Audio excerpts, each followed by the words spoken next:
April and Gary are joining us virtually. We've got our speakers.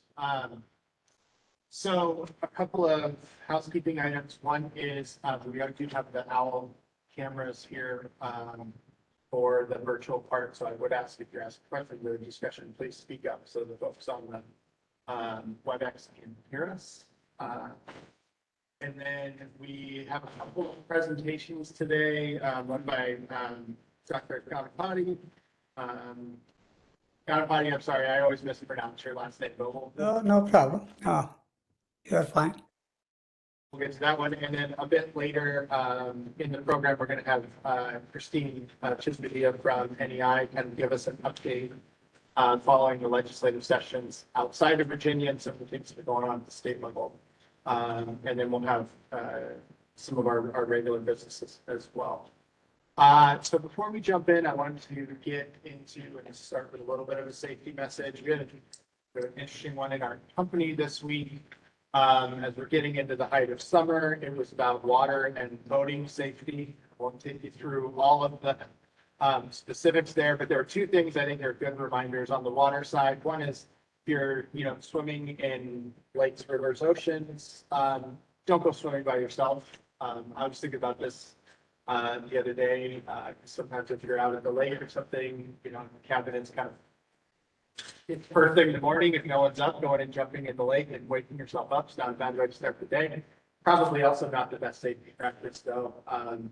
So just something to remind yourself of. And then in terms of boating safety, for those of you that do boat, good idea. There's refresher courses. Obviously you need, the boating license, but you don't have to do that all the time. So, boat safety courses, there's so much online that you can go just as a refresher. I think that's a good practice. Some of my colleagues recommended that yesterday. They just go every spring or before Memorial Day, before they get out in their boat, they go do a refresher course online. It's 10 minutes or so, and it is a good way to refresh memory. So anyway, as we get into summer, a couple of good things to think about there. So I would like to go around and do introductions. We've got Michael Jagels here from the Attorney General's office, who's our new representative, and Randy, will introduce yourself as well. But why don't we start so everybody, we know who's in the room. We're going to start. Thanks, Tom. I'm Tim Steller with the Virginia Economic Development Partnership. Jeff Fox, will be Virginia. Mike Jagels from the Attorney General's office. Bill Briscoe, George Washington University. Tom Monty Bramerton. I'm new to the group. I'm Randy Heflin from Virginia Tech. The title's a little old there. I'm the Senior Associate Vice President for Research and Innovation, starting beginning of January. Our this is the research in the problem of science and physics faculty. Being very check with the American University. Cobble, BWXT. I'm John Katz, representative of Virginia Student Technologies. Larry, Virginia Department. And I'm Don Boyd, Virginia Department. Gordon Jones with the Virginia Association. All right, so thank you and welcome everybody. You know, Brandy's not here. Oh, Devin, I forgot you. Devin Keller from the Department of Energy. We look for who's on. Yeah, that's, I was just gonna say, Brandy's not here. She had another conflicting meeting, so Devin, Larry, and Dom are helping us run the meeting, but Brandy's still part of the team, just confirming that. So yeah, could we go through who's on the WebEx? Maybe Devin, it might be easiest if you want to. We don't have to have everybody coming up mute, just and then we can identify the followers. Sure. Okay. So we have April Wade, Herman Patel, Mark Gibson, Christine Newman, David Essa, Fatu, Gary Tepper, Lee Worms, Musata, and Mike. And then we've got two phone numbers. You if you want to say. Yeah, so there's two 804 phone numbers, one ending in 41. Can you identify yourself?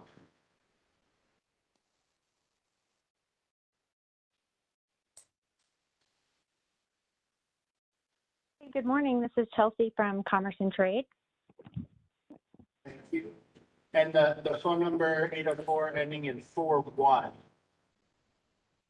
Hey, this is Chrissy Noonan with Reed Smith. I'm dialed in and watching by WebEx because I was having a little bit of trouble with the audio. No problem. Thank you. Thank you. Right. And is that Michael Lendley?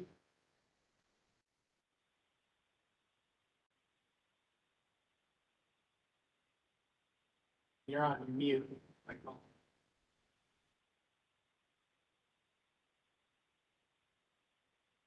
Okay. Well, I think that probably is because I know Michael was tentative. So anyway, so next we're going to jump in and Ganapati, we're going to jump into your presentation. So I know Devin has slides that we're going to share. Pull those up and Ganapati, the floor is yours. If you make sure you're unmuted and. Hello, can you hear me, please? Yes. Okay. So, Devin, would you please make it into a presentation mode? Sorry, make it what mode? You presentation. It's a PDF, so this is its big.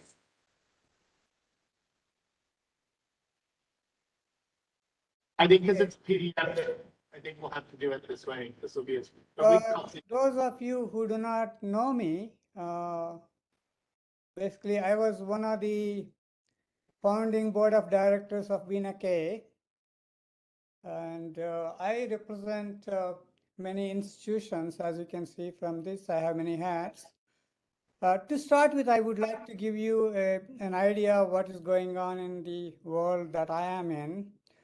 I went to India as part of a delegate of U.S. nuclear commercial mission in February of 2020. And there are big wigs like big companies were there. I'm the only startup company that was representing there. And I gave my presentation on this breeder burner subcritical microreactor using thorium. And I had a very good response from the Planning Commission Secretary, who stated that, yes, you have a future. And also I was invited by the chief CMD, that's Chief Managing Director, I think, the Chairman Managing Director of a corporation called,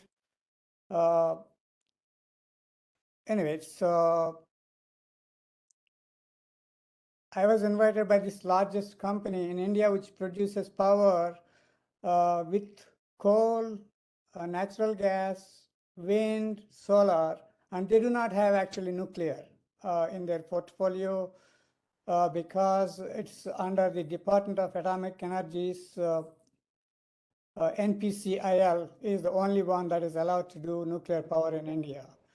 But these guys are very much interested in our system mainly because it is distributed power of about 10 megawatt capacity, which could be potentially useful for them to back up their renewable systems. So I was actually, I had a ticket to go to Delhi to meet with him face to face on March 17th of 2020, and unfortunately, United Airlines canceled their flights, so that couldn't happen. And also, I was about to go this year. I think it was May 31st. I had a face-to-face meeting arranged with him, and my family wouldn't let me travel to India because we had two grandkids. One is only about a couple of days old at that time, so they don't want me to go and catch COVID and come back and give it to the family. So basically, the Indian connection at the moment is weak. And how we got into India Nuclear Energy Partnership is, I think next view graph should tell you a little bit more about it. Okay, so to give you a background about me, I was able to co-advise 12 PhD theses and 2 MS theses representing the universities, Homi Bhabha National Institute, which is in India, and IIT Madras, where I got my PhD, North Carolina State University and Old Dominion, Southampton University, where I did my postdoctoral work, and Virginia Commonwealth University, where I am affiliated. I have about 12 patents on accelerated technologies. I established an international not-for-profit organization, which is based at my home, which supports grad and postdocs attendance at conferences and also hosts hydrogen and matter conferences around the world, as well as the accelerator-driven systems and thorium utilization international workshops. So the Virginia ADS Consortium has actually created, which is an informal entity created with the first meeting hosted by Dominion at their Innsbruck Center in, I believe it's in 2011.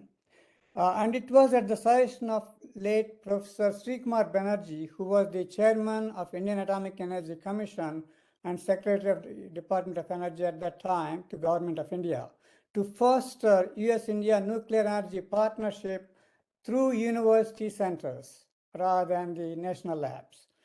He felt that, because he was also the chancellor of Homi Bhabha National Institute, which is a deemed university based at BRC in Mumbai. And if you don't know about Homi Bhabha actually thought about thorium energy is the main thing that would help the humanity. That is his vision, and India tried to implement it with three-stage program, which is, I think it will take another 50 years. Because of that, they thought they can shortcut that using accelerator technologies to implement right away. That's why I got pulled into this, though I was not into nuclear space at that time. And also in US, Alvin Weinberg, who was the proponent of thorium energy and who built the molten salt reactor experiment, which was successful. And unfortunately, thorium did not make headway, mainly because thorium systems will not produce plutonium. And at that time, producing large amount of plutonium for the weapons program is very important. And Rick Vanover basically implemented the light water technology, which is the basis for all the nuclear power around the world. So that is the backdrop of this. And this organization, Virginia ADS Consortium, main players were VCU, Virginia Tech, and Dominion. David Christian was part of it, and Sama Bilbao. And this, I believe, is a precursor to the creation of VNECA, which I got involved right from the beginning, which established VNEC. I am currently an SRF fellow on phased retirement at Jefferson Lab. I started a corporation called BSC Systems Inc. In 2019, which has about $5 million angel investment commitments, but we require about another $25 million to able to build a first advanced subcritical microreactor, which I'm going to describe a little bit in detail, which also has medical applications. We can produce actinium-225 as part of this system. BSC Systems have recently teamed up with the Taurus Telesis. Arvind Patel is the CEO of Taurus Telesis. I asked him to join this meeting. Basically, we have a proven rapid prototyping engineering experience of over 100 years. Next view graph, please. This is a little bit about the BSC Taurus Telesis systems and their background. In the energy projects, they have training simulators that were built at Surrey and North Anna for nuclear, and they also built, I think, the training systems for thermal power stations. They're also involved with electrical transmission and distribution automation, and they are original equipment manufacturers. In the defense area, they work with DOE, NNL, and also they built digital twins of supervisory control and data acquisition systems for Newport News Shipbuilding and NNL and DOD. They are very much interested in the integrated energy systems in collaboration with BSCE regarding the distributed microgrids and smart electric grids and small microreactors using molten salt, uranium, and thorium fuel cycles. If you have any questions, I believe Arvind will be very happy to answer you. Next view graph, please. So this is the basic concept of what we are working. If I can share one view graph from my computer, let me see whether I can do that. Kevin, can you give me control for sharing? You should be able to share now. Oh, yeah. So.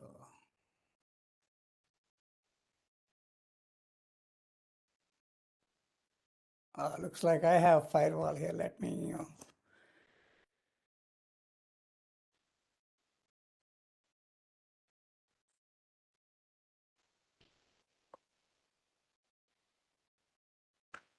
Can you see my screen now?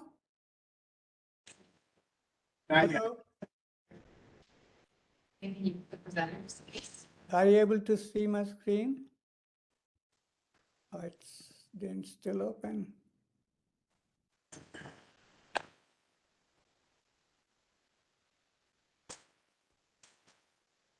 Sorry for the technical difficulties. So.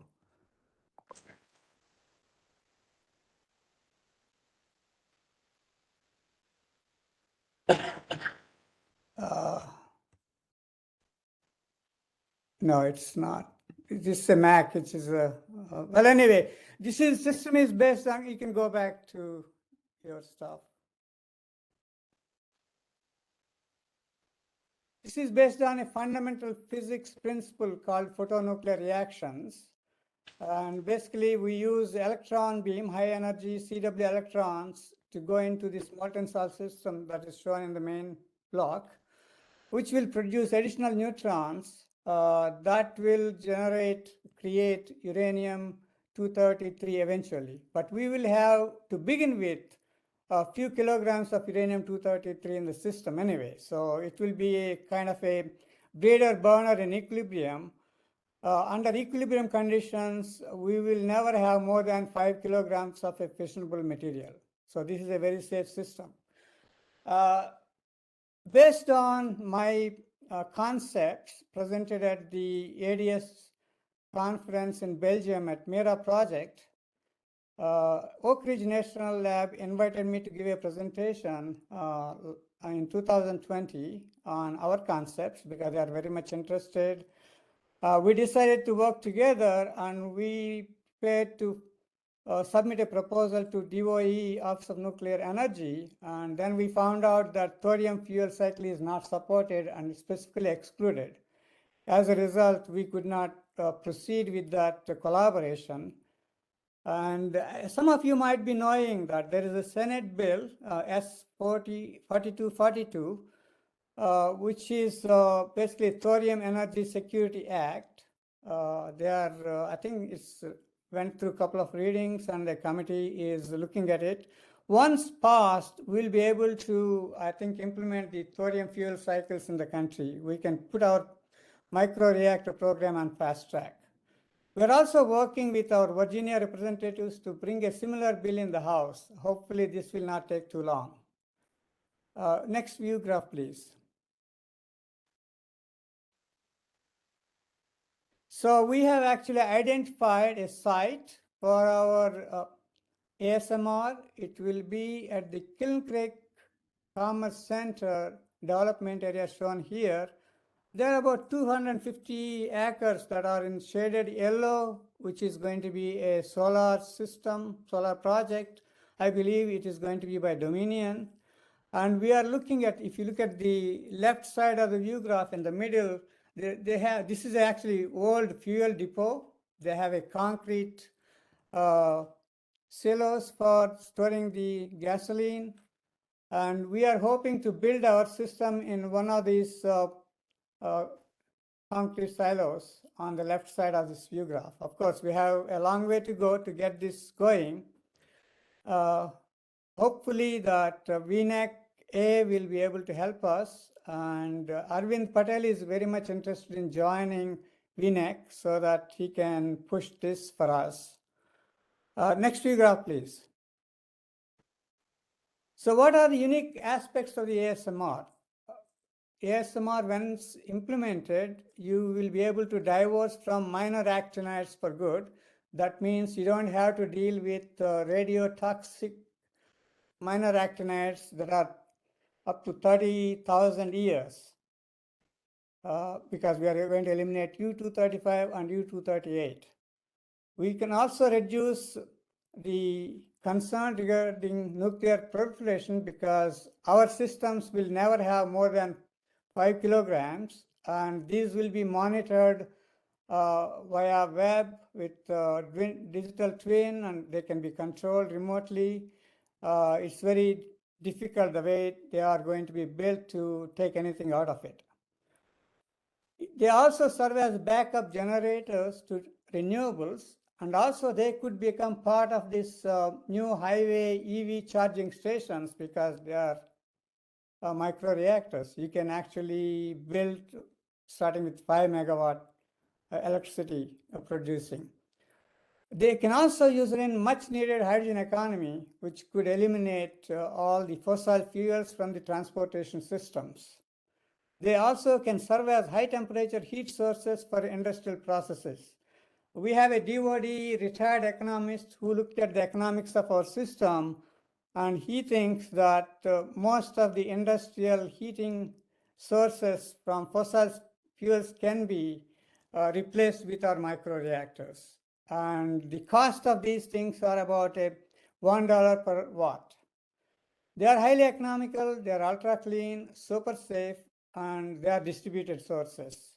So the motto that I would like to, vision that I would like to project for our ASMRs is declining coal, enthroning nuclear through these microreactors, fizzling out gas, enabling renewables is a pathway to zero carbon, and I think we can lead the humanity out of this global warming scenario. These things can be built in a fast way because they're small. They can be transported anywhere. So we propose to build this at the site we believe is suitable for us under a PPP in Yorktown. Hopefully, VNEC and VNECA can help us in getting there.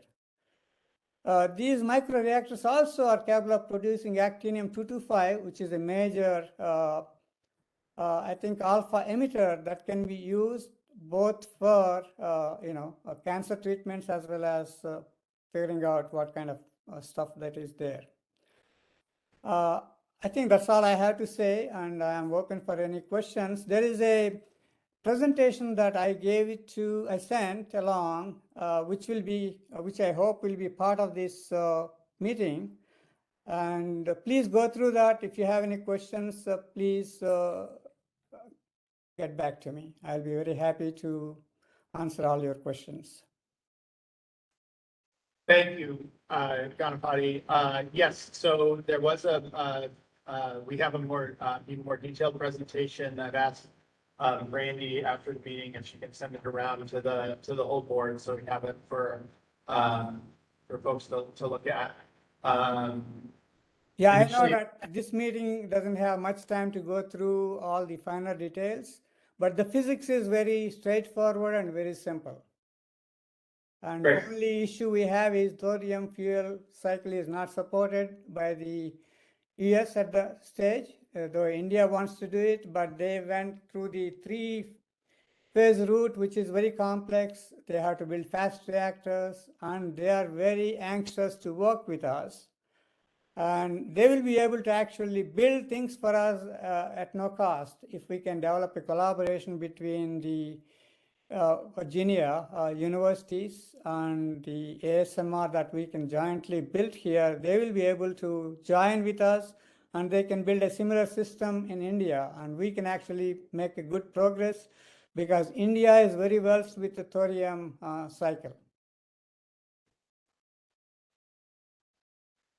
So I have one question, but let me open up. Are there any questions from? I have one question, Tom. Ganapati, how are you? I'm fine, April. Good, nice to see you. I just want to ask you, you just mentioned the universities. Have you been reaching out to the universities already on your project? They all know about it. Yes, of course. I am talking to the colleagues at VCU. We plan to go for a NSF funding for a university-based neutron science center, kind of, which can produce medical isotopes. There's a group that is interested, particularly in actinium-225 at VCU, and of course, Virginia Tech. I'm a part of, in a way, as you see it. Their interest is mainly in the proton-based systems, which are going to be very expensive to build, and that will take a long time. To give you an idea about the proton-based ADS systems, there is a project called MIRA, the largest project, first project in Europe. They are spending about $500 million to get up to 100 MeV proton linacs.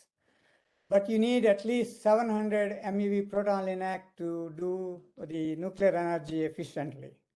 Whereas with electron linacs, we can do it at the 10 MeV electron linacs, very compact. We can also produce high beam power up to megawatt, whereas that's very difficult. It will cost more than $1 billion to build that kind of systems. This can be done today. This can change the scenario completely. NTPCIL, I didn't want to say the name before, which is the National Thermal Power Corporation of India. The chairman managing director is very much interested, and he wants to, they can actually bankroll this project. They make about $5 billion profit. Unfortunately, he wants to have a face-to-face meeting. And of course, they are not in the nuclear sphere. They have to get Government of India's approval to get in that. But if we can come together in Virginia to build such a first unit, I believe we can get support from India in a big way. And the whole Virginia ADS Consortium and all that we are talking about is initiated with the suggestion of Professor Srikumar Banerjee. Unfortunately, he passed away with COVID last year. Otherwise, he would have been great help in India. And I have direct communications with the chairman of the current Atomic Energy Commission and also Secretary, Department of Atomic Energy, Sri Vyas. He is very much interested in this project. They have a new center coming up in Visakhapatnam. They would like to build a similar thing in India, and we would like to collaborate. But I think it can happen with our university partners here. And I saw him as a nonprofit, which can lead that if it's a difficulty with universities. I saw him can take a lead with the universities to start this going in nonprofit area, if that is what is required to make the progress quickly. And of course, VNEC can support it, and Arvind is interested in becoming a member of VNEC so that he can do all the legwork for that through VNEC. So please reach out to him and tell him how to become a member of VNEC.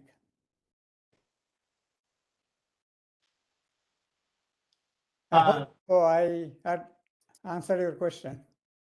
That's helpful. I think, Ganapati, what might probably be the easiest thing would be for you and your colleagues to if we're interested in VNEC membership would be to contact April. Yes, sure. To start that discussion. Yeah, I thought VNECA should know this, and I wanted to update you guys. Some of you know me quite well, so I thought it would be interesting to take this forward. Yeah, it's good to get the update. I think we should stay in touch, and if there's interest in VNEC membership, which obviously is different than VNECA, we can move that forward. Yeah, I mean, VNECA could take a lead to support us in this, because that's within the space of VNECA to take up with I think General Assembly if you want to help us. As I said, I have about $5 million sitting out in a bank that I only wish to draw that once I have the rest of the things together. I don't want to take money unless I see a path forward to quickly accomplishing this. And if VNECA is interested, I will bring my angel investors to talk about it so that we can go to state and see how state can help us to lead this. You know, Virginia is a nuclear hotbed of the world. You know, we have so many reactors sitting right back door to me here in Newport News. This is a really a cool system, very simple. And the basic principles were known in 1950s. They proposed this kind of a system in 1950s. And unfortunately, efficient CWA electron linacs are not available until recently. This is basically, I have a BSc has a provisional patent on the new technology that we are working to make them extremely efficient. And we have partners at in Japan, KEK, the national lab is working directly with me on this technology because they want to use it in the future electron linear collider they hope to build in Japan. And this technology that I'm talking about, which will be the base of this ASMRs, will be the baseline technology for that $8 billion project. So we have everything that we need to do. Oak Ridge is very much interested in working with us. Unfortunately, the thorium fuel cycle is not supported currently, and hopefully this Senate bill and the House version, I'm hoping that our representatives will bring it out, will happen within the next year. And we can really accomplish this within the next 3 to 4 years if we put our mind to it. Virginia could save the humanity from global warming if it wishes to. I absolutely have no doubt. Scott, you have a question? Yeah, I think I might already know the answer, but I'm curious if there's a different answer. What are your options or sources for U-233, just for acquiring it? To start up U-233, we have quite a bit sitting. Currently, this S4242 is it's supposed to prevent that being, destroyed. I think I know what is happening with the current U-233. I think there's Bill Gates has a company which is trying to milk this to actinium-225 and destroy the stuff. And I think that's what they are trying to prevent. For us, actually, we don't need U-233 to start with because we can produce in our microreactor U-233 ourselves because we are adding additional neutrons that will make the fertile thorium-232 through fissile U-233. Of course, there is a lag of about 60 days. And so we can actually ramp this up. It will take maybe 6 months to start really producing power, but we can do that. The reason we are trying to put at this location in York County is there is a solar farm going to be built there. So we will have access to the power directly there initially. I hope I answered your question. We don't need the U-233 like other people that are trying to build thorium reactors because we breed. Photonuclear reaction, we have a gamma N reaction that actually produces U-233 from thorium-232. And Oak Ridge has all the information to solve the chemistry issues with that. All we need is the US allows thorium fuel cycle, and this does not require billions of dollars. All we need is about $25 million for the first unit. We only want to build a 1 megawatt level first unit, so that's why my estimated cost is 25. If you want to build a 5 megawatt, probably it will be double. It will be $50 million. And we are talking about 3 to 4 years to implement this. This is a unique thing. I think VNECA has to take this to the state and see what can be done. So you guys, we are trying to do what we can. So I think there's, so we've got to move on to the next item on our agenda, but I would just clarify one thing, Ganapati, in terms of where VNECA's role versus VNEC's here. So, VNECA, we're an advisory board, as you'll remember. So we have these meetings and we provide advice, but we're not an advocacy body. That's more VNEC's role. So I would recommend again that you reach out to April, about both membership and where VNEC, and the VNEC board, might be able to consider the advocacy avenues here, but, and then we obviously stay informed of VNEC's activities, and understand where we can provide other advice there, but, yeah, I Yeah, appreciate now, that. now I understand actually these meetings are pretty open. In the past, when I was there, it was not like that. I could not find it on the web. And Arvind actually found the links for this meeting, which I couldn't find in the past, but anyway, I gave up. Now I will be a regular member, participant of this. If there is a vacancy on the VNEC, I would like to represent our BSC Taurus together on the board. Well, yeah, we can look at that as we have the vacancies.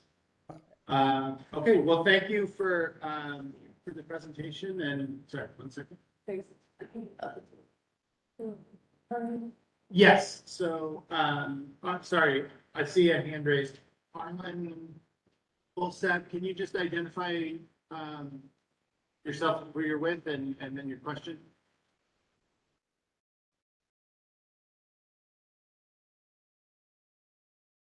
Arlen, can you hear us?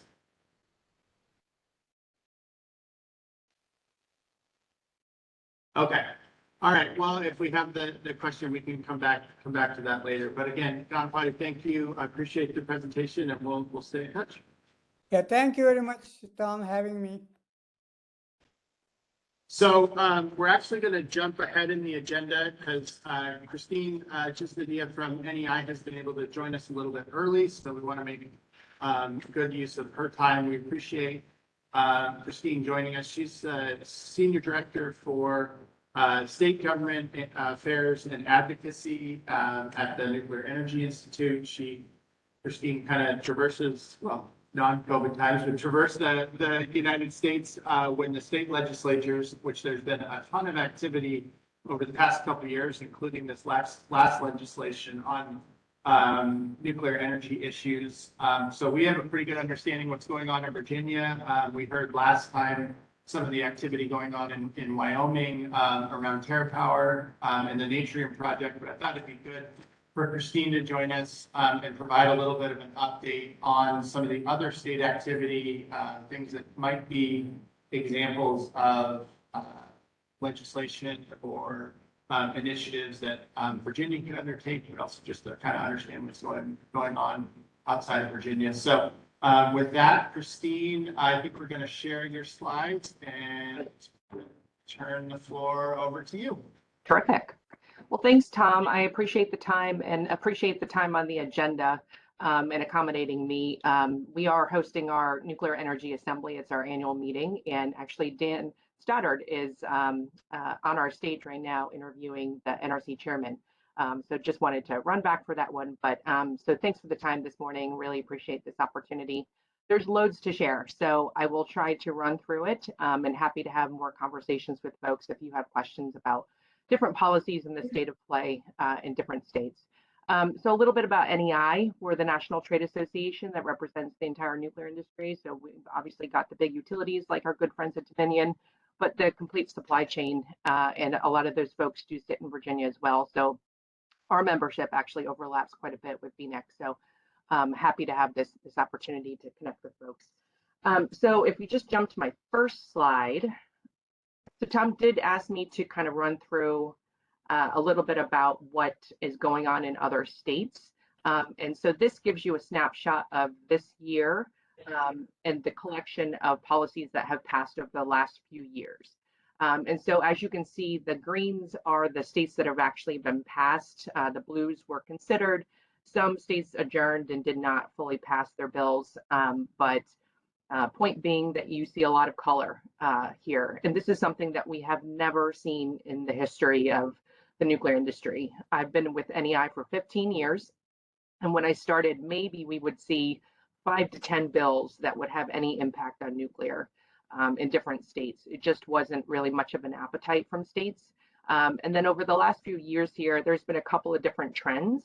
And this map really just shows you the advanced nuclear trend and the appetite for states to learn more about new nuclear. But over the last couple of years, you've probably seen in the news quite a bit of conversation about preserving nuclear and the value of the existing fleet. And that came in a lot of different shapes and forms, but a lot of states passed things called ZECs, so zero emission credit programs. There are a handful of states that passed those programs, and they have different clocks and different timelines. So all those states are kind of going through that journey. But really what we saw this year, and we were ready for it in terms of we expected states to be looking at new nuclear, but the scope of policies that states started to consider was much bigger than what we had anticipated. Don't get me wrong, we're very eager to accommodate all of these states interested in nuclear, in new nuclear, but really just want to make sure that we're providing policymakers with the best information so that they can make informed policy decisions. And so with that, if you flip to the next slide, so more interesting, I think, for this group really is the types of policies that have been considered. So this gives you the snapshot of the bills that were introduced this year, specifically around new nuclear. And I'll get to a little bit more about some other policies as well, but just to the point that this gives you an idea of the nature of some of the policies. And some states are in different places than other states. I would certainly put Virginia at the head of the class. Virginia and Idaho are two states that have really created forums for thoughtful, nuclear technology and policy to be developed over time. Some states were set back by barriers that were put in place years ago. So if you look at states like West Virginia and Connecticut, where they have a nuclear moratorium that needed to be repealed, that's not a hurdle that Virginia has to overcome. So that puts you ahead of some of that kind of the race in nuclear. And then you look at some of the other bills like, task forces, or a big chunk of states really were looking at studying nuclear. And that was a trend that started in Montana this past 2 sessions ago. They passed 2 bills. They repealed their moratorium. And they concurrently passed a bill to study a coal to nuclear transition. And so a lot of these states are looking at different versions of studies, and some of them are coal to nuclear. Maryland just came out, it's not captured in this slide. Maryland Energy Administration just provided a grant to X Energy to study a coal to nuclear transition, but just to the point that there's different versions of what a feasibility study would look like. And frankly, I'm a fan of that. I think that they all should look different. States are very different in what they need and what their profile looks like. So I really do think this is a smart approach in terms of how states are looking at this. And then some of the bills are really specific to accommodating a specific project. So in Wyoming, that bill was really meant to accommodate the Natrium project being deployed. In Alaska, there's a microreactor to be deployed at an Air Force base, and then they've identified another location for another microreactor. And those bills were really specific to trying to make sure that those projects were being encouraged. But the general trend here really is, and this is how I kind of characterize it to a lot of audiences, states want to learn more about nuclear, and they want to know what they can do next to encourage this business into their state. And that's something that Virginia has done for a long time. So I would certainly say, again, you're a little bit ahead of the class. So we're all catching up to you across the country. You just jump to the next slide. So I do just want to mention the work that's being done that's not policy oriented. So there's a number of demonstration projects with, I guess you've heard from TerraPower and some other folks. Maybe you've heard from UAMPS or some other folks who run these projects, but these are the states where there's really important work being done around stakeholder engagement. And so they're not passing bills necessarily, but they are doing a lot of the work in terms of encouraging community support, and making sure that the community is informed and there's public forums to share information, to answer questions, because the projects are actually being deployed in these states. Washington and Wyoming have the demonstration projects. Idaho has the carbon-free power project that is meant to be deployed at the Idaho National Lab. And then in Tennessee, you've got Tennessee Valley Authority that just committed to a new nuclear program. So it's very exciting for that entire Appalachian region, actually. But just to the point that there's a lot of work being done that is not necessarily policy oriented, but it's still very important to new nuclear deployment. And then finally, the next slide is just some mentions of some of the other pieces of legislation or policies that are just really important to nuclear and they impact nuclear. But it doesn't necessarily come in the form of bills. In North Carolina, I don't know if folks followed last year, they passed a big decarbonization bill, and that was sent to the Public Utility Commission. It essentially directed Duke Energy to put together a plan for how they're going to decarbonize. And they put together some scenarios, and all of their scenarios included new nuclear. So just terrific. So all the options include the existing fleet and new nuclear and how they're going to reach their goals. And then in Louisiana, I'll touch on some of these, just to the point that the governor put together a climate plan that explicitly recognizes nuclear. And so important for us to just see these different programs that recognize nuclear, however it comes. And then finally, my last slide is, a lot of the work that NEI does is on the national scale. So we are looking at, we do follow the trends in the states overall, and where we're invited, we do engage in some state policy conversations and do some of that work. But we do a lot of our work with national organizations of state policymakers. And so these are some of the partners that we work with.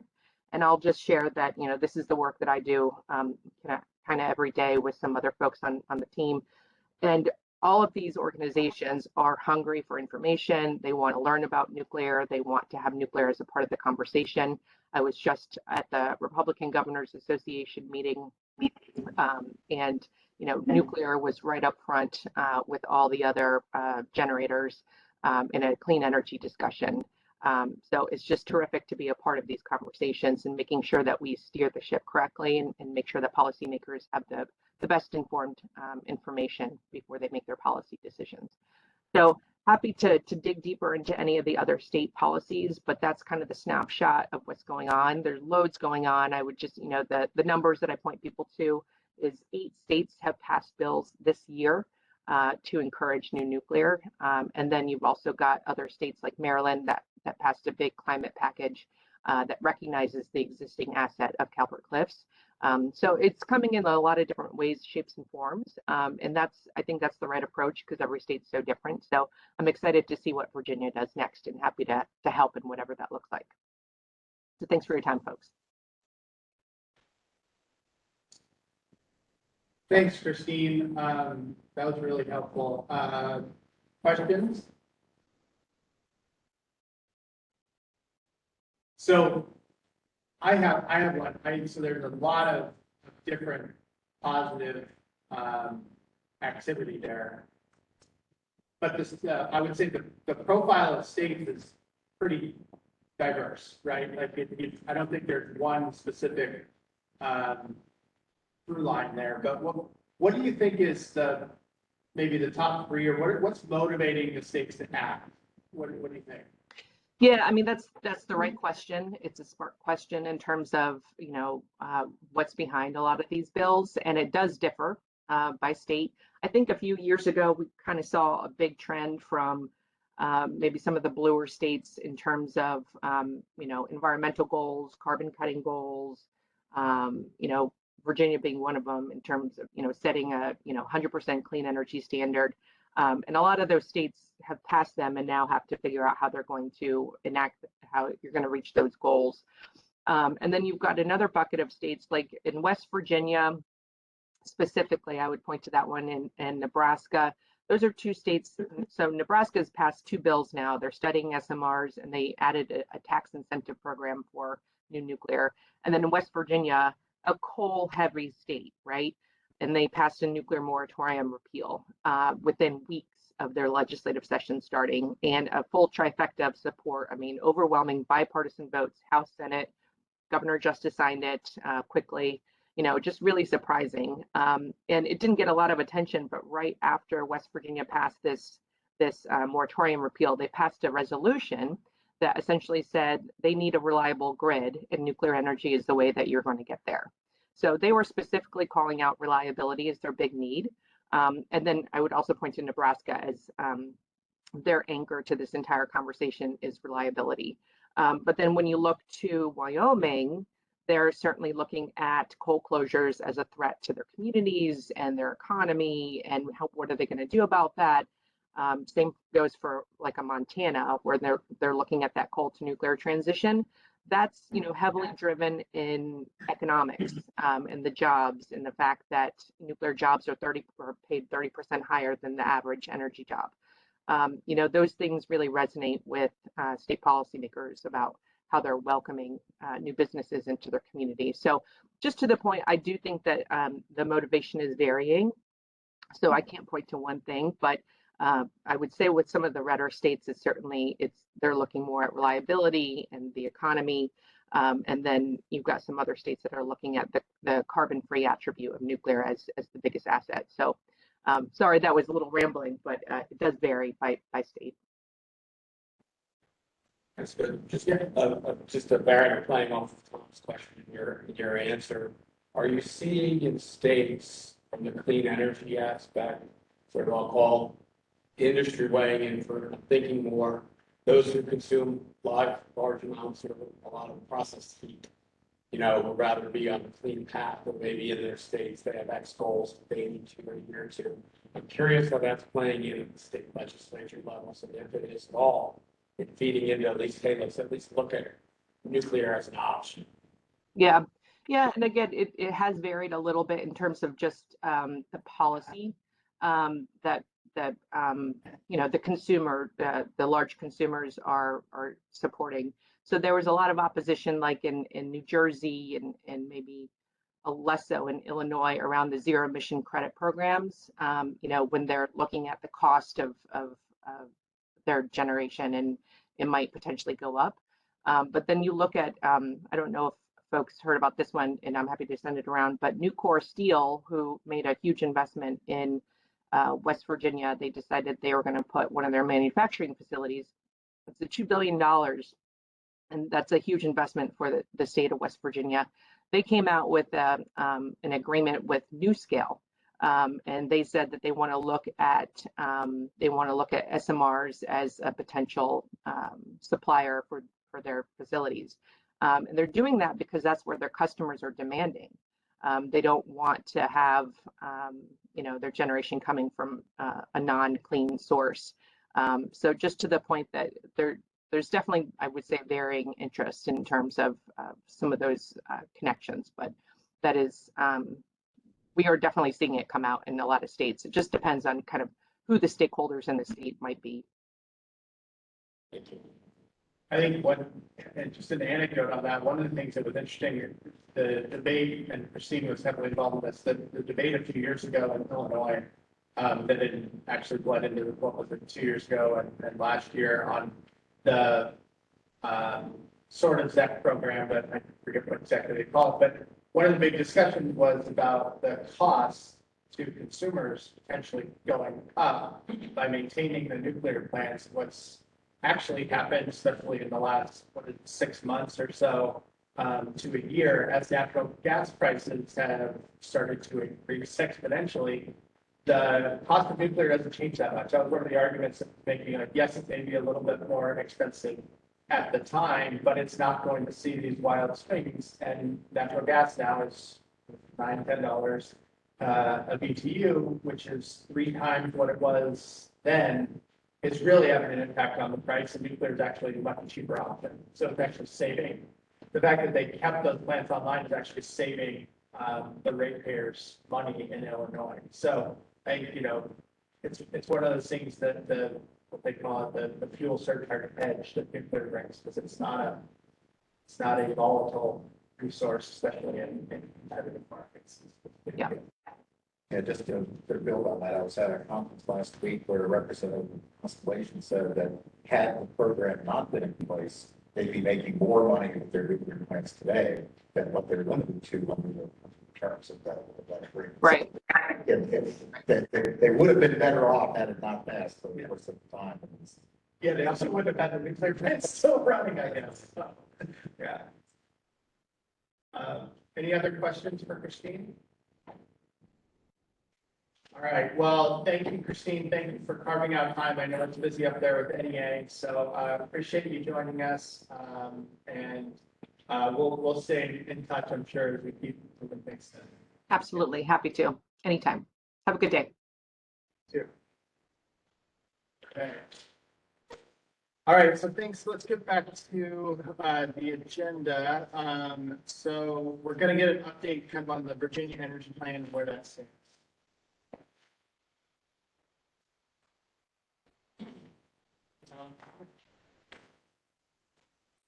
Good morning. I'd like to first recognize Deputy Secretary Jenkins. She introduced herself earlier. Just not sure if we got it right. So I want to thank her for attending the meeting. We've been working with Deputy Secretary Jenkins for the last 3 to 4 weeks, meeting with Secretary Merrick, Secretary of Commerce and Trade, as well as other secretaries from the administration on their input and feedback for the Virginia Energy Plan. The administration recognized that Virginia has a very attractive electric energy rate, and it's competitive for business and industries among peer groups in the Atlantic region. And furthermore, the administration feels strongly that the energy policy going forward needs to be diversified, not only for some of the Tom, Gene, for now, just earlier, but also for security and as well. So that diversity would include good technology as well as resources. The administration wants an energy policy that enables informed energy policy decisions based on data metrics.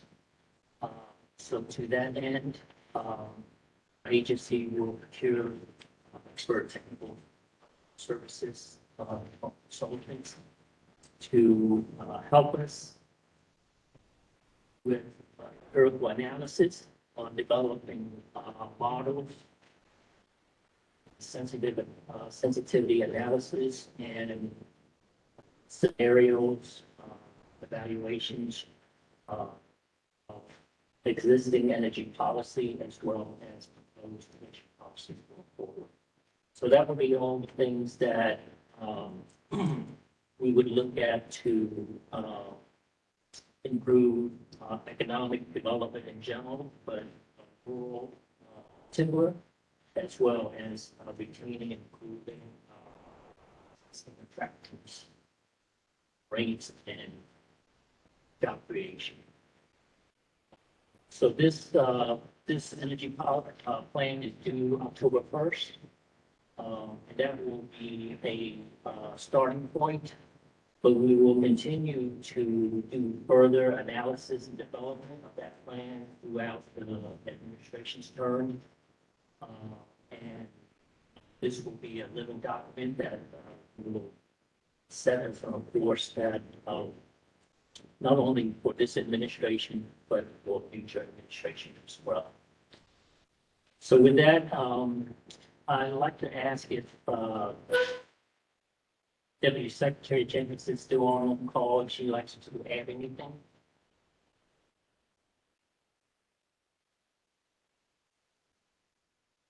Okay. Great. Well, thank you. So I think there was a couple points I wanted to summarize just so we know, so everybody on the phone. So the plan is due on October 1st.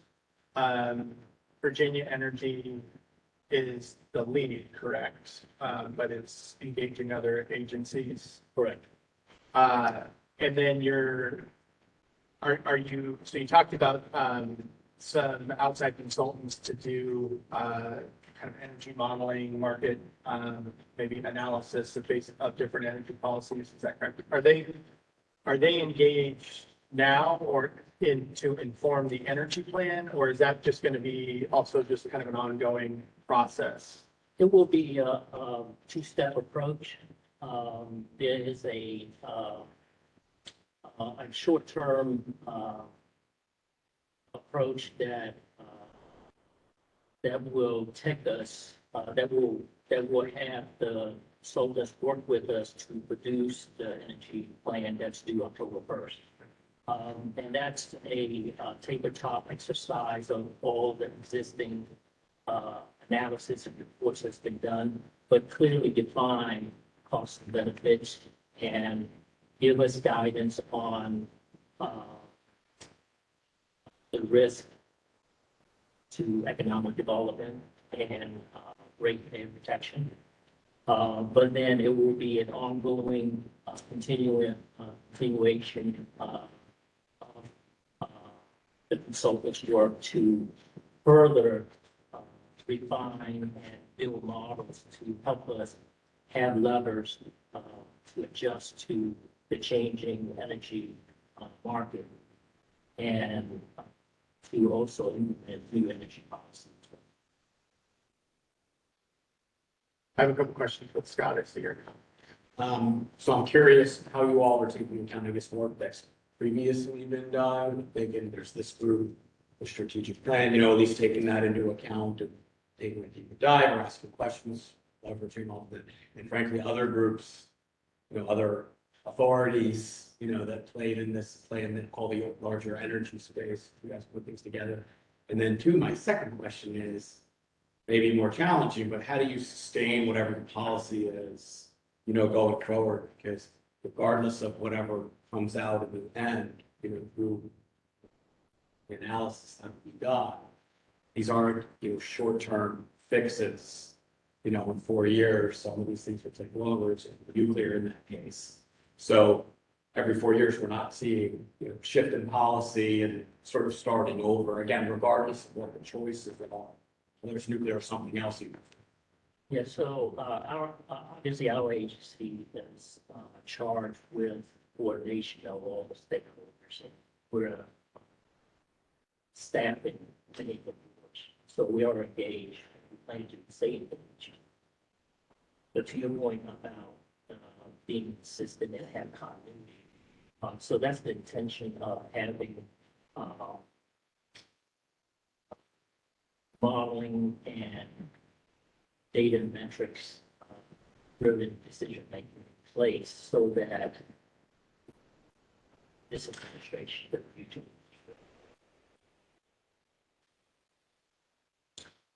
Is there a specific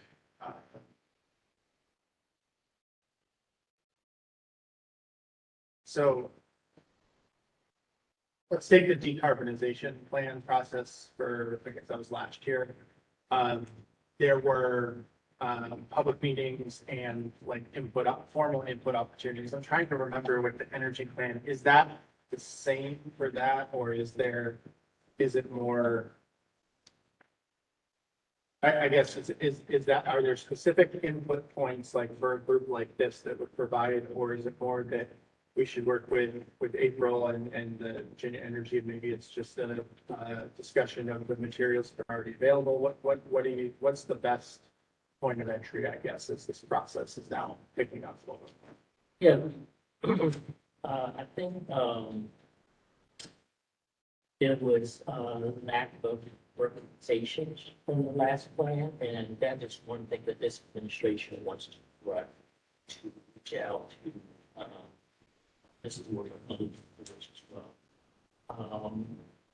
But to your point about organization, not sure what that question is, but well, that they had kind of a formal process. There were a couple of public meetings. There was a comment period deadline. I don't think the Virginia Energy Plan is similar to that. It's not a public process. Tom, and this is April. I just want to drop in on this. In the past, when past governors have done an energy plan, they have taken time to do a public comment. Actually, I think last time the governor did meetings across the state. I think the last 2 governors did. And are you guys going to be able to do meetings like that where we're able to provide comments from our side on the energy plan? Yes, that's the intention, although it will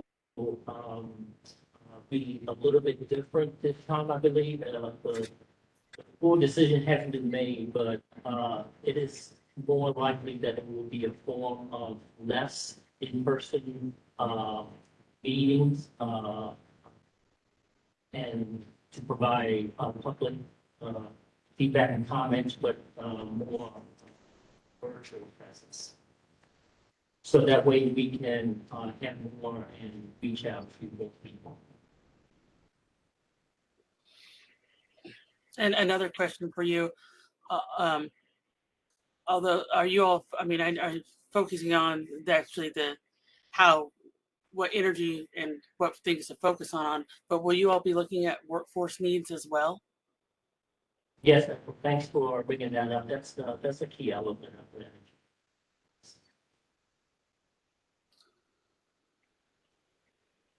Other questions? Okay, well, thank you for the update. I would, and I know you all already know this, I would just continue to stress as much as April and folks on this authority can help with that process. Please don't hesitate to, through Brandy and everybody else there, reach out to us directly. I think one of the actions I took down April is we should probably just try to set up maybe some time with the Virginia Energy team through VNECA, to provide all the different materials and things that have been produced in the last 4 years. Yeah, I would love to take the time to update on all of our activities so this administration is aware of what we've been doing the last few years and the strides we have made. Yeah, I would say that we welcome that and we urge that, and obviously it will happen before the release of the October 1st energy plan.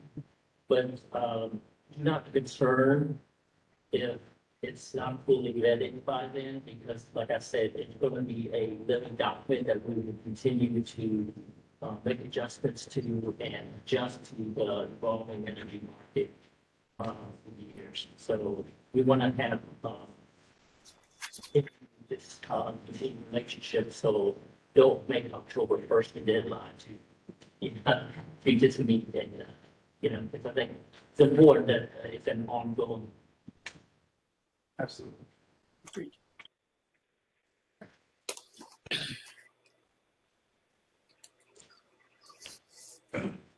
Okay, so April, I think you're up next with the VNECA update. Yes, so as everyone knows, we were directed through the legislation to develop a working group for the development of a small modular reactor, advanced reactor technologies. We will be that working group is going to be meeting in March, and I'm sorry, July, sorry. From that meeting, I plan to have some objectives set, and that the authority meeting, I will have those for you all to review and to provide input. Also, on the hub, we are near final right now, just working on getting a couple more partners. But Hampton University has agreed to partner with the hub, which is a big success. And so we're just working on a couple more, but we will have that finalized, and I'll have Brandy have her email that out to everyone as well. I have everyone's in changes, they've been made. There'll be one more review, and then we'll submit it to the state. Great. And April, do you want to highlight a couple of the speakers at the working group? I think you've secured a couple that will be very attractive. Well, one of them you just saw. Christine will also be at the working group to review what other states are doing, probably a little bit more specific on certain legislation. And then Katie Huff of the Department of Energy, Assistant Secretary for Nuclear Energy. She will be speaking at our event. And I think Representative Kilgore will be kind of kicking things off since he was the patron of the legislation as well. Agreed. Yes. So I think, April, correct me, but folks that were, their invitations have gone out for that. So most of the member organizations here probably have a representative that was contacted. So are you? Yes, yes, everybody, invitations have gone out, but the last meeting, if there was anybody on the authority that wanted to have a person participate in the working group, just to let me know. I did have a couple. There is, we do have some overlap some places, but I have a decent group, but if someone is interested in joining the working group, please contact me and I'll make sure to get them on board. But pretty much all the companies in the room, I believe, have someone representing them on the working group. Any questions for April? Okay, great. Hi, Ganapati here. I would be interested in participating in this group. Oh, Ganapati, you can contact me and we'll talk about that, okay, offline. But as Tom mentioned earlier, if you guys are interested in joining, you'll just give me a call. My email, I believe you have it. Just reach out to me. I will tell you, I'm going out of town for a couple days. So if I'm a little delayed emailing you back, just know I will get back to you soon, okay? All right, thank you. Thanks. Okay. Great. Okay, so next we have meeting minutes. We do have a quorum. Sorry, Gary, I don't think we can have you vote virtually, but I think we have enough in the room. These are sent out in advance, but if folks want to take a couple minutes just to peruse them again and entertain any corrections.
Okay, anything needs to be corrected, Chief? Tom, I do have a suggestion on almost at the very end on the second page where we have the reference to Katie Huff.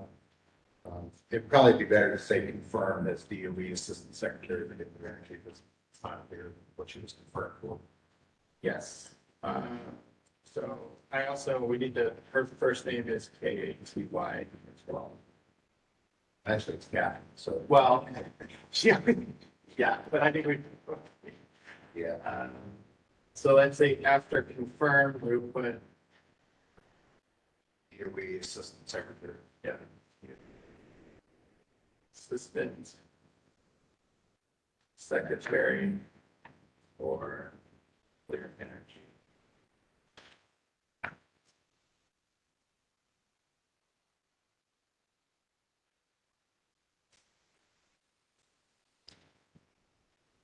After that. I can get you. Okay. Any other? Okay, can I get a motion to approve as amended? Okay, Bill Briscoe, motion, second. Second. John Capps, second. All in favor? Opposed? Okay, passes. All right.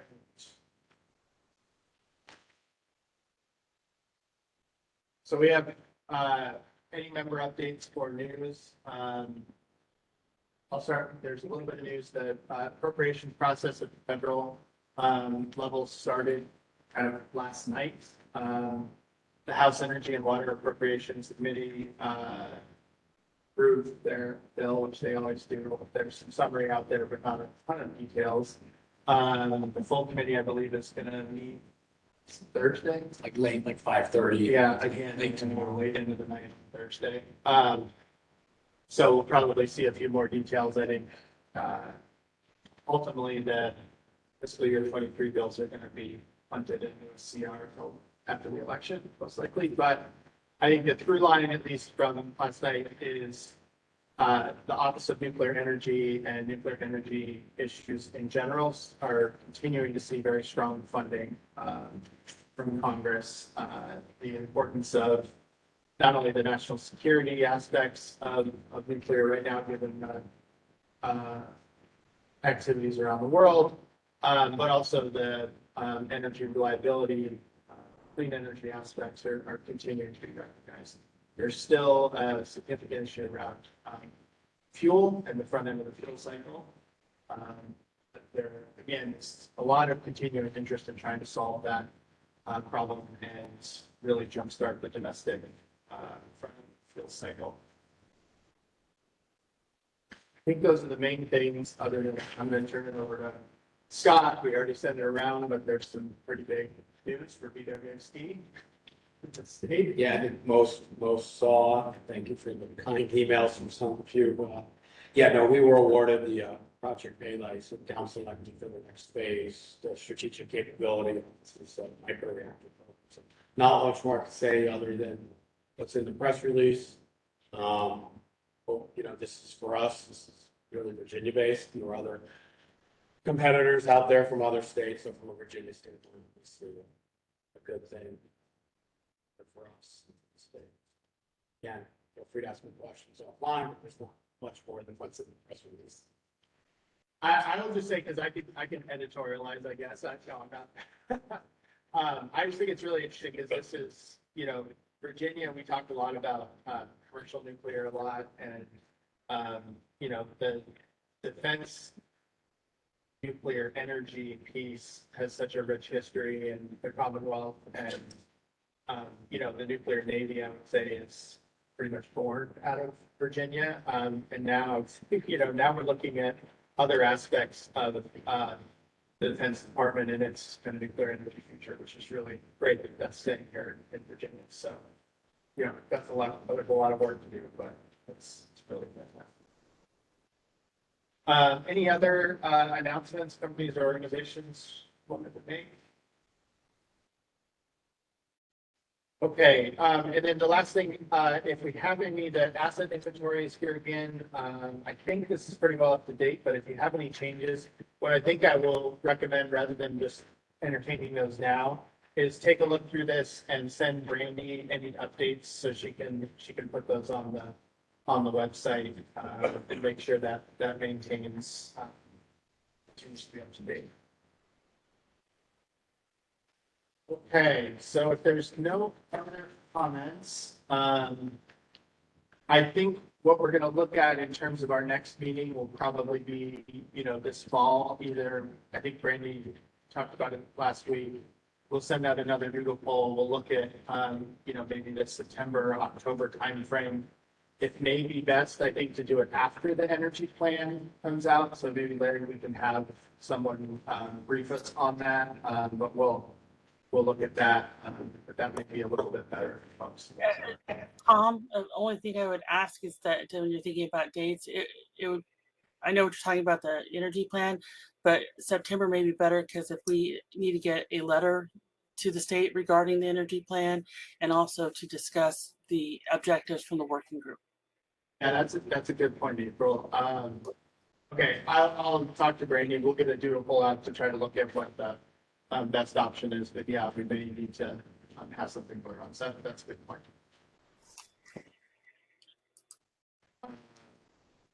Okay, any other comments?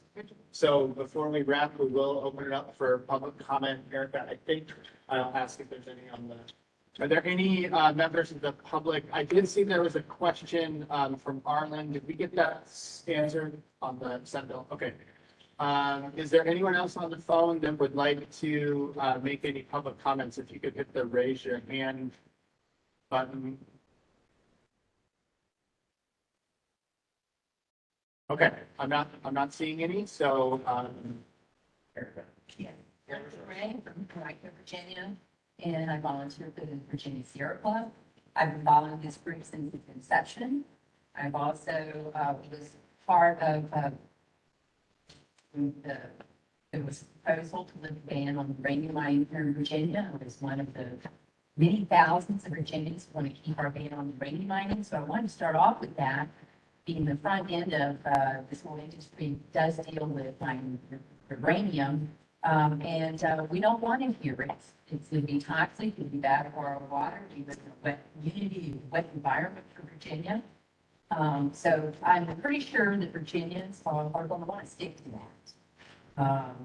So besides that, I'm going to say that first of all, I have been starting out these meetings recently, listing the earthquakes that we've had. We've had 5, starting on 5/20 that went through the 30th.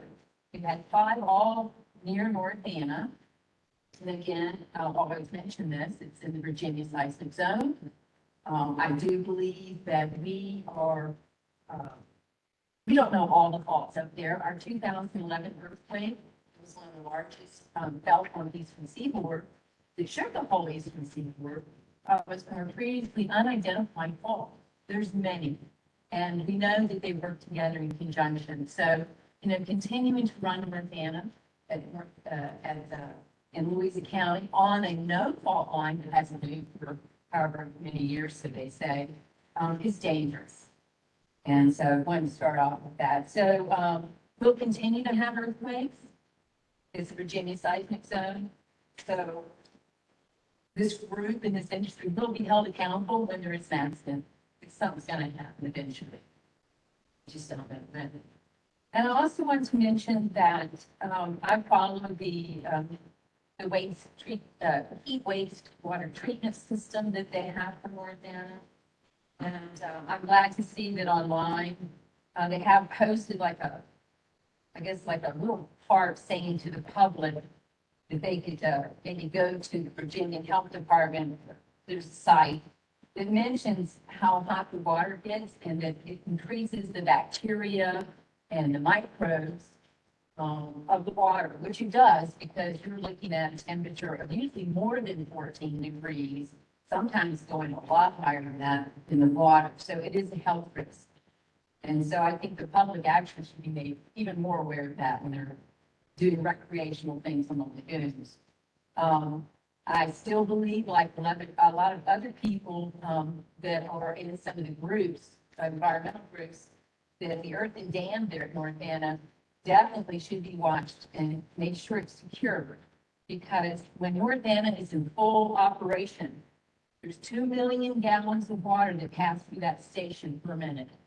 Okay, if there's a problem with the water, we're going to be in serious dilemma. So I think that's something that really needs to be continually watched. And I'm going to mention this again, I mentioned it last time, is the public deserves to know what exactly was falsified by the previous NRC inspector, resident inspector, Mr. Cruz. He pleaded guilty, and yet still there is no information that can be found on, what his sentence was either. So, but, we'd like to know what was falsified. I think it's important that we know what was falsified, not just the paper falsified. I think the bigger part of this, since the industry wants to brand itself, is clean and green. The only thing I can see that's really green about this industry is the greenbacks that are needed to move forward with this unused, unknown SMRs, micro SMRs, or however you want to put it. I think the NRC to move forward with. A few years ago, they said they were going to do health studies around the current nuclear power plants around the United States. Then with a little thought, they rescinded. Maybe it's because it's a known fact that all nuclear reactors release radioactive effluents, gases, liquids, etc., on a routine basis. Yet they hide behind the wording alarm, as low as reasonably achievable. And that hasn't changed. This industry hasn't gotten better at releasing less of what they do right now. And so there shouldn't be any new reactors at all, even moving forward, unless we can see what we got going there. I wouldn't doubt that there's problems and there's issues. And to make matters worse, I follow this stuff as a hobby. And I read a lot of documents. I've gone to a lot of NRC meetings. I was part of the base confidence, which actually I have none, because we don't know what to do with the stuff that y'all want to keep creating new. What's worse is the NRC can't even keep up on their own data. They don't release the data to the public on time. Prime example is the radioactive influence reports that come out of each reactor. 2021 still hasn't posted. We're 6 months in. Every year it's longer and longer and longer. So as a public, we can't see if there's tritium leaking, if the local vegetation has been sampled. It was at least 3 or 4 years, a few years ago, that they just said, oh, we couldn't collect any samples, so no samples are there. Oh, the farmer didn't give us any samples. Oh, whatever. So all these excuses that we don't even know what's exactly accumulating in our environment around this power plant. It's unacceptable. And excuse me for my inability to really take notice as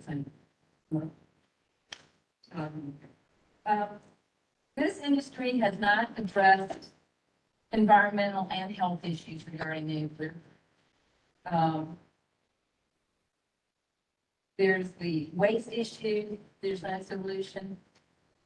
Securing the waste that y'all are already creating, I mean, we can see what's happening right now in the Ukraine. One of the biggest dilemmas is their 15 nuclear power plants. I don't know, 15 reactors. We've got waste sitting out in the open. I mean, in this canister, and we don't even know how long the canister will really last. So, this group and industry really needs to really focus on what we have and securing what we have. Instead of always the pie in the sky, we're new, what we're going to do new, and we need more money for new, as what we have now is kind of like deteriorating. And, the prime example I want to give, on Dominion in particular a few years ago, Kilgore is always the rah-rah cheerleader for this industry. Watched it for years, they go down to the General Assembly. You don't list the assets, but you don't list, the issues that were at hand that we need to address. You might be able to change out some parts, but you can't change out the reactor vessel itself. You do annealing mating, can't be changed. And you don't even have the samples anymore that go around the belt line. Don't playing like changing what you have or putting new. It's not the same. Neutron bombardment is real. The cracks are real. The fissions are real. And I don't want an accident here. I was raised here. My parents were raised here. My grandparents were raised here. And y'all got all on a fault line in the Virginia seismic zone. That's a problem. But as it goes for me, and I'll wrap it up here, because I think this is important for Virginians, especially opening it up to the public to know where this energy policy is going to go for us in Virginia, because we're going to pay for it as ratepayers. And if there's an accident, we're going to pay for it too. But a few years ago, 2016, Jermaine was talking about doing North Anna 3, and they had already started doing all the maneuvers, and they already invested $600 million. Basically, they went back to the General Assembly and they hit the ratepayers up. They bought themselves out in some legislation that repaid them, but, you know, basically we paid for it. Had they gone forward with this giant disaster of a reactor, it would have been the most expensive reactor ever built. Thank God we didn't do it. You know, so the public at large needs to be part of this conversation, and not just a few people making the decisions. You know, how many of the public can actually go down to the General Assembly and speak on some of these issues? Most people can't. They tell you just a day or two ahead of time when it's going to come up. So most of the public doesn't even have a chance to even have their voice. So yes, it does need to be open to the public about the whole thing, because nuclear energy is not emissions free. That is not true. It releases radioactive effluents on a routine basis. And it's not CO2 free. The whole nuclear fuel chain, from the mining of uranium, processing, turning it to pellets, making the rods, transportation, all of this stuff, to the back end of forever storage and the canisters and everything. It's not. I'd like to see some third party, not related to this industry, actually start doing some of these real in-depth reports. Because what I've seen, this is not true. It's only expensive, dangerous, and creates the waste. It's the most toxic waste known to mankind. It'll need to be secured for a million years. You can't just pop it into a hole in the ground. You know, no time to that level. So we're just going to do what we want to do for today, and everybody in this industry make money. And then the public and our future generations be stuck with something I didn't have. I just hope this industry looks where the money really is going to be in decommissioning. It's going to be in better storage. It's going to be in better canisters. And monitoring. We need to monitor what we have because we're not. Thank you.